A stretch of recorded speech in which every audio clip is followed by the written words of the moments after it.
morning. Thank you, Jimmy. I heard an ad on the radio the other day, and I went and looked it up on the internet. I thought the statistics were worth repeating. Some of you may have heard this. It's from the Fatherless Generation by WordPress. 43% of the kids in the United States now live without a father. 63% of youth suicides are from homes where there is not a dad. 90% of the homeless and runaway kids in the country come from homes without a dad. 85% of the youth in, this is in Texas now, in the prison system come from fatherless homes. 71% of high school dropouts are from fatherless homes. 80% of rapists that have displaced anger come from fatherless homes. And 71% of girls that get pregnant as teenagers come from fatherless homes. Sobering statistics, I think. A final one, 85% of all kids that have emotional and behavioral difficulties come from homes without a father in them. I'm a special ed teacher, and I work with kids with emotional and behavioral disabilities, and I've noticed throughout the years that a lot of those kids indeed do not have a father. I've sort of assumed the role to a certain extent of wanting to be a father figure for the brief period of time that I am exposed to, the kids are with me. And sometimes that works out well, I think, and I'm able to offer a little of what I think kids need from older males. Sometimes it's not me. There are a lot of other, of course, men teaching in the building, and they oftentimes do as good or a better job than I do, fulfilling some of those needs that I think all kids have, both boys and girls have, of having a strong, reliable male figure.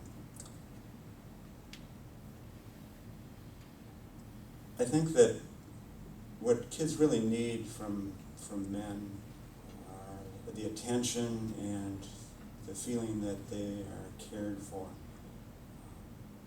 I had a lot of experience over the years, again, because of what I do, of hearing horror stories from homes where the fathers are either not there, which is awful, but even sometimes when they are there, they're abusive and destructive to the kids' growth and so forth, and that's discouraging to me. I think, though, that on Father's Day, every male sitting out here in some sense can be a father of sorts to kids. It's not just the father, the biological father that's necessary oftentimes in kids' lives. It's male figures from a variety of different places in their lives that offer the strengths and the role models and so forth that kids need, especially maybe these days in society. I've had many important role models over the years. Neighborhood men. I remember when I ran away from home, I went down to the end of the block and laid in a field of tall grass. But I remember it was the neighborhood men, the kids' fathers that lived around me that were out there calling for my name and stuff before I got hungry, I think, and stood up. And we learned negative things too. We had a group of kids. I was raised where there must have been 30 kids in our neighborhood. Even the bad example, sometimes we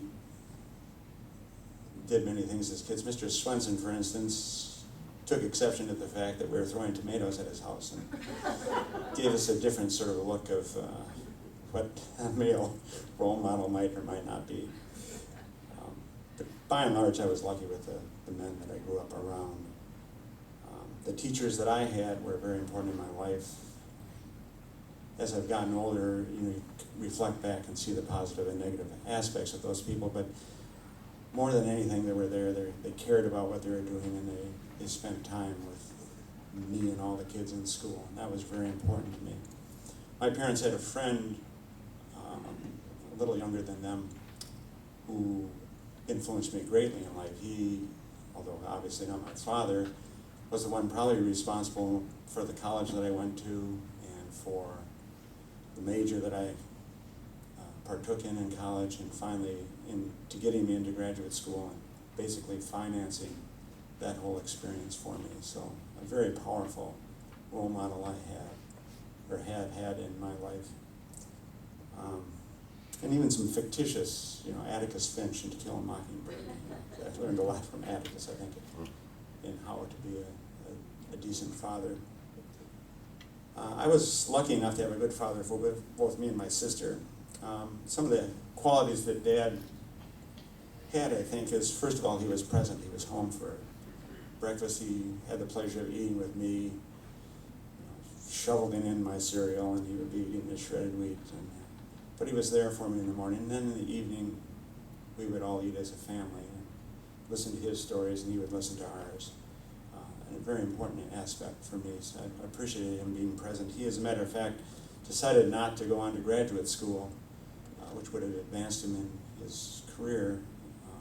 And his decision was based on the fact that he wanted to make sure that he had enough time at home with his family. So that kind of sacrifice was the kind of person my dad kind of sacrifice that he was willing to make. He was supportive. He was at school nights.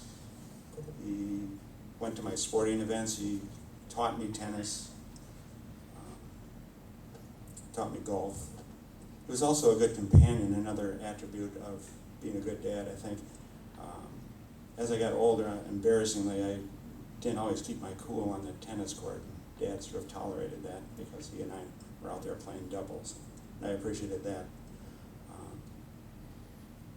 We went on a Boundary Waters trip, and Dad was kind enough to let me carry the canoe and all the package, the portage and things. I appreciated that. But that was at an age where I enjoyed doing that kind of thing. It took me as a little kid to see the Blue Angels, and I still remember, even as a 3 or 4-year-old, watching the planes and be with my dad. That was a great experience. One of the things my dad he was a great storyteller. He would tell me stories, and my sister, stories about his early life, taking off the top of a Model A with a cable stretched across the road, entertaining things like that. Also stories about people that were important in his life. He had an uncle that he favored who somehow got a cow up to the 3rd floor of his schoolroom.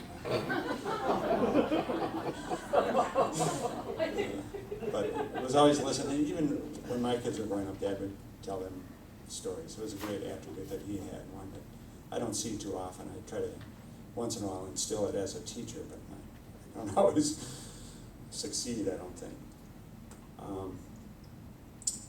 Dad was good in the community. He was a social worker. He started working at Hennepin County with unmarried mothers. Then he switched to working with the other end of the spectrum, old age assistance it was called. And then he finished up working in child protection, which was very difficult for him.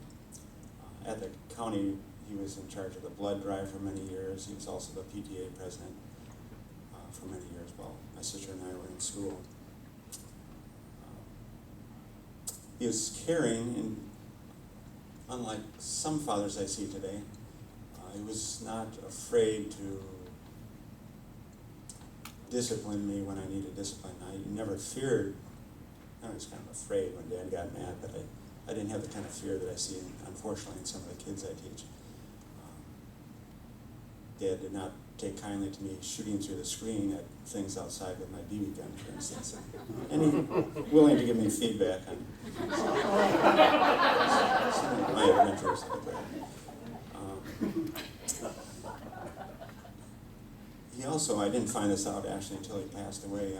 I had an older sister who was born with she had the umbilical cord wrapped around her neck and pretty much took out her brain. So she was in an institution, and it was really difficult for my mom to deal with that situation. So Dad took it upon himself, over Becky's life, that was my older sister's name, to be the one to go down and visit her periodically, spend his time sort of selflessly doing that. And again, I didn't even know about it until my mom told me the story. So that's the kind of dad I had. I was really lucky. He made mistakes. I remember as a 9th grader, he showed up the Sadie Hawkins Day dance to take me home, walking across the floor. And as a junior high student, I didn't take too kindly to that. The other thing that Dad did, and we can look back now, it was kind of amusing. Dad told me about the facts of life about 6 years before I was ready to hear about this. I thought he was talking about creatures from another planet or something. So that was, but again, now it's amusing now, and Dad had his head in the right place, and I enjoyed that. Him making mistakes allowed me to feel comfortable raising my own kids, knowing that I would make some mistakes.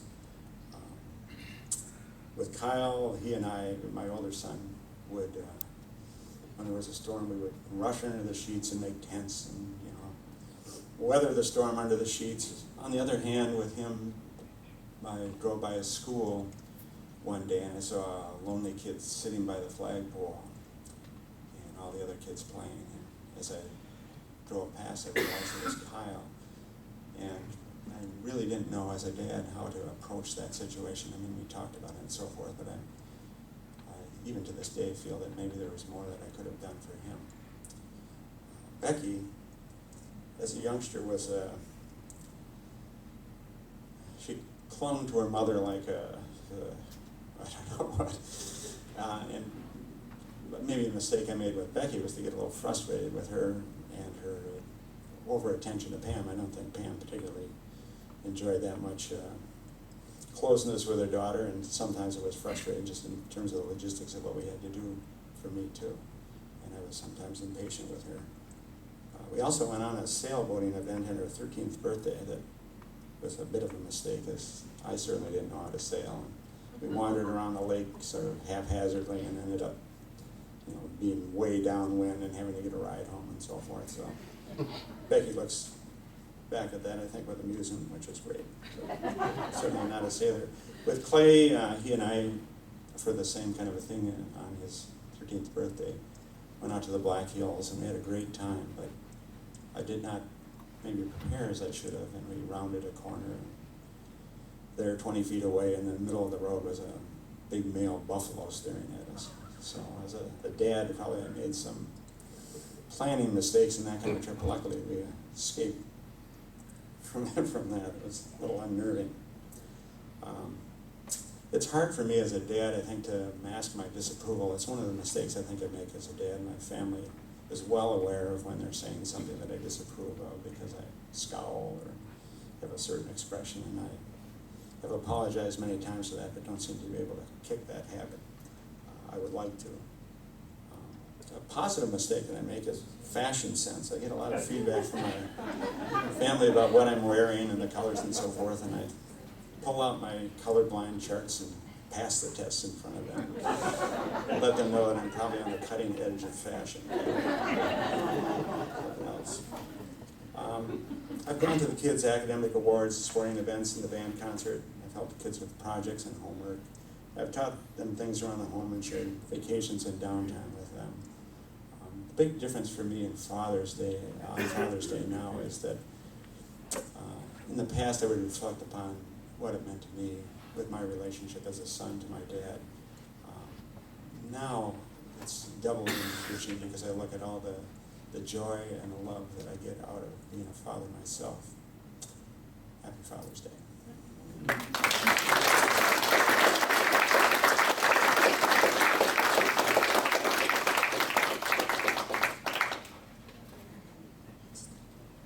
Thank you, Scott. And now I'd like to ask Brian to come up and share his stories with us too.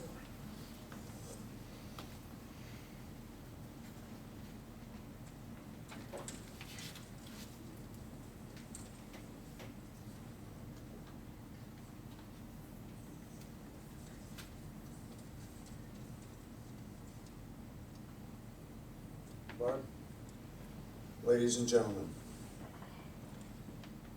what I have to share with you this morning is from the ongoing series of Life According to Brian.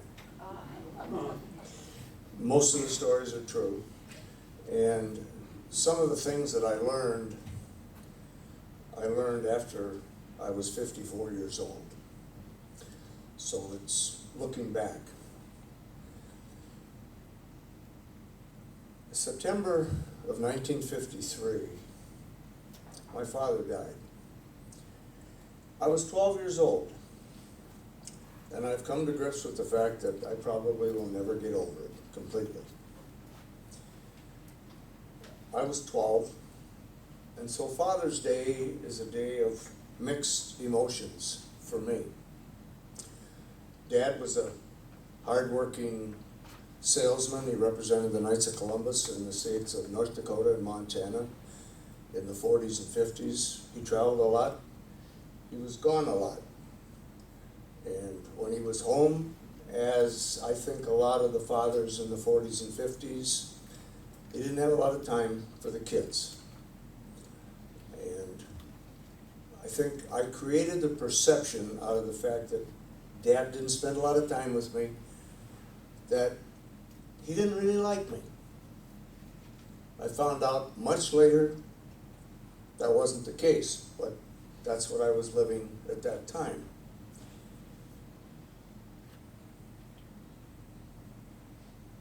He was very loyal and loving to my mother, which I was always happy about and probably proud about. But I idolized him. By the time he died, I had already developed the practice of spending my summers and some of my weekends in the spring and weekends in the fall with my maternal grandparents on the farm. 25 miles away, 2.5 hours by bicycle.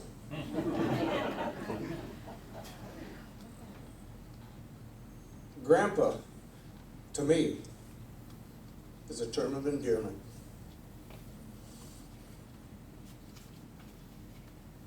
When I was about 8 years old, I asked him, I said, Grandpa, when can I drive the tractor? He said, when you can reach the clutch. He didn't say, that's a man's job. You're not big enough. You're not good enough.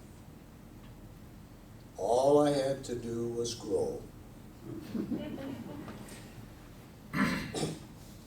And I can remember in the evenings when the tractor was sitting by the gas barrel, I'd go out there and I'd play farm. And I'd sit there and I'd practice trying to reach that clutch. And I finally did it. And I showed Grandpa that I could do it. He kept his word. Because from that day on, he was more than willing. Now, he was 52 when I was born. So he'd raised his children. He was a little more patient. And he was more than willing to allow me to continue to do more work, drive the tractor on more intricate tasks. And wherever he went, I was at his side. He treated me like I was his brother. And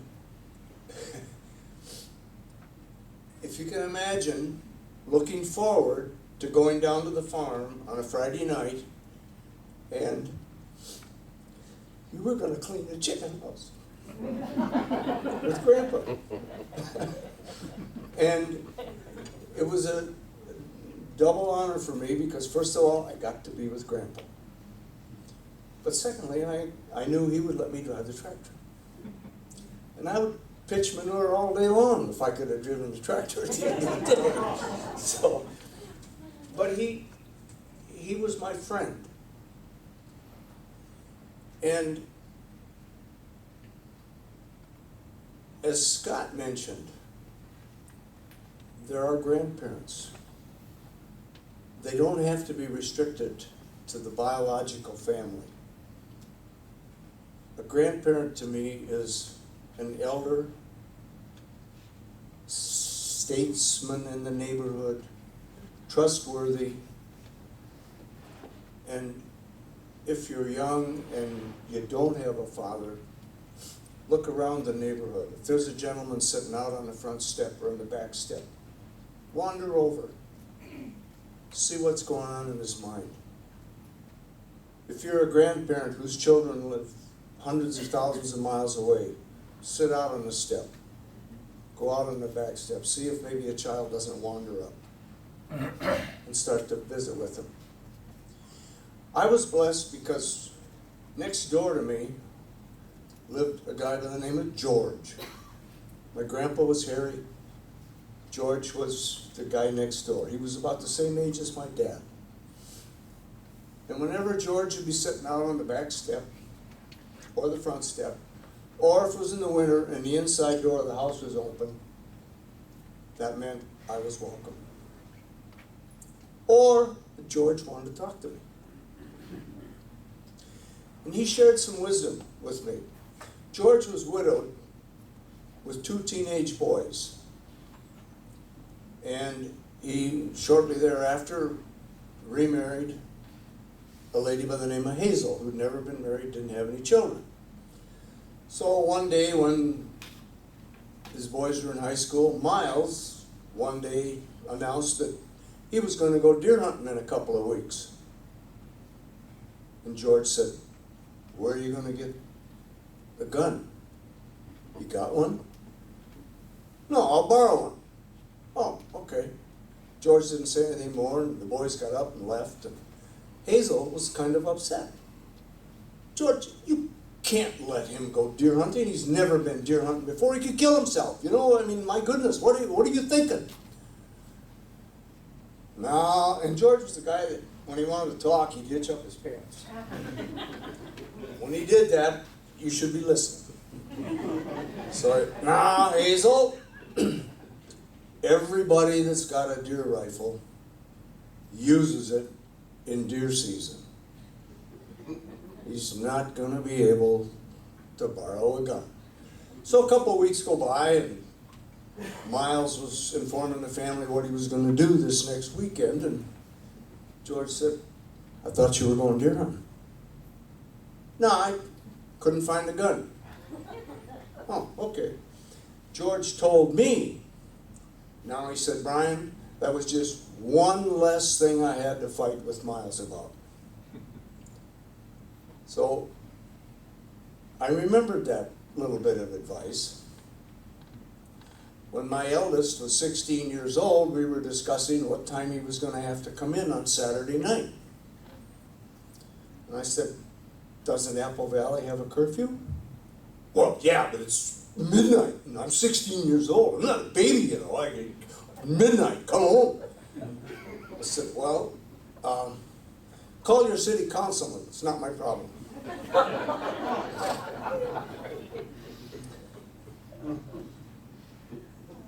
So that was the way the grandparents worked with me. The two things that, or the one thing that those two individuals, Harry and George, had, I always knew that I had their unconditional approval. If I did something wrong on the farm, Grandpa would tell me what to do if that happened again. And George would always tell me about what to do in the future. And Grandpa, I was an infant when I first went to stay with him. But throughout his entire life, he never teased me. And that was big with me, because I think teasing is extremely destructive, especially if it's with a child that has not reached the age of reason, which I think is 7 to 9, 20 or 25 in my case. And the reason that it is because a child's mind is literal. What you say is the truth. They believe it. Think about Santa Claus, the Easter Bunny, and the Tooth Fairy. You know, this guy lands on your roof with reindeer and a sleigh, comes down the chimney, comes out of the chimney, goes over, eats the cookies, and drinks the milk, and lays out the presents, goes back up the chimney, and goes to all the houses in the world. How long did you believe it?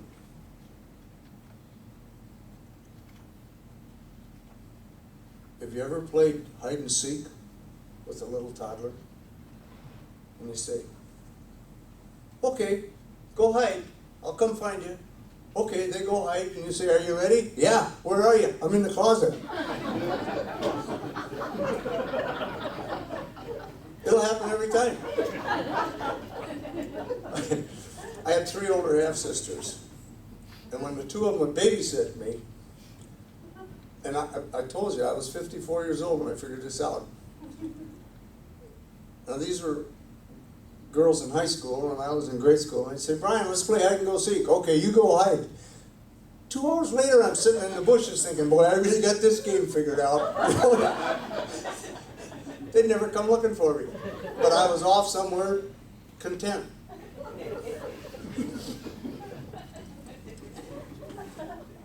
And the other thing that family rules. The reason they're called rules, according to Brian, is that they are imposed on literal minds before they reach the age of reason.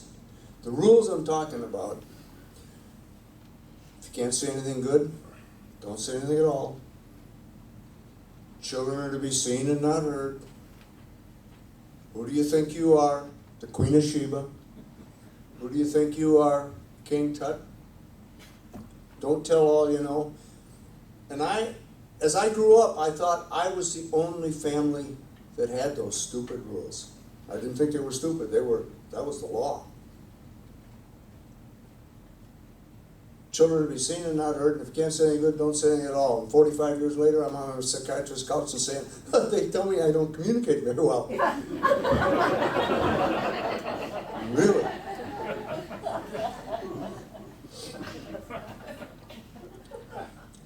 Don't come crying to me. That was another one. Boy, when you say that to a 3-year-old, my oldest was about 4 years old, and I said that to him. He immediately fell in a heap and started crying, and I couldn't figure out why. I mean, to me, it was just a funny saying, but it was the law in the family to him.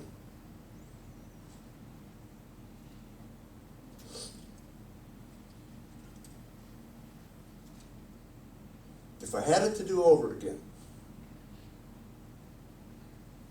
as a parent, what I would do, if you're a parent, maybe you'd think about what I am offering you. If you're a grandparent, influence to your grandchildren or in a relationship with others. The first thing I would do is I would always look for ways to avoid confrontation. Like George. Think ahead. I had a friend who was he had 2 daughters and a son, and the eldest had a 3-bedroom rambler. One night, Aaron and his daughter got into a discussion. He was giving feedback. The daughter got mad, walked down to her bedroom and slammed the door. Rattled the lights in the hallway. Aaron went, got a pliers, walked quietly down to her room, took the door off the hinges, and took the door downstairs and put it in the basement and said, when you can slam the door, shut the door quietly, I'll put the door back on the hinges. That's all he said. I thought that was fairly clever and fairly appropriate. I don't know that it was demeaning, but for a teenage girl to lose her privacy, to me that would be huge. The second thing is to be aware of the literal mind. How many times as a parent have you heard children say, why? Answer them truthfully. I have a son-in-law and a 9-year-old grandson, and I've observed him talk to that child. And he's teaching him. It doesn't matter what the question is. He responds as though Connor was 25 years old. Tries to tell him so that he has an answer when he's finished. I didn't do that very well.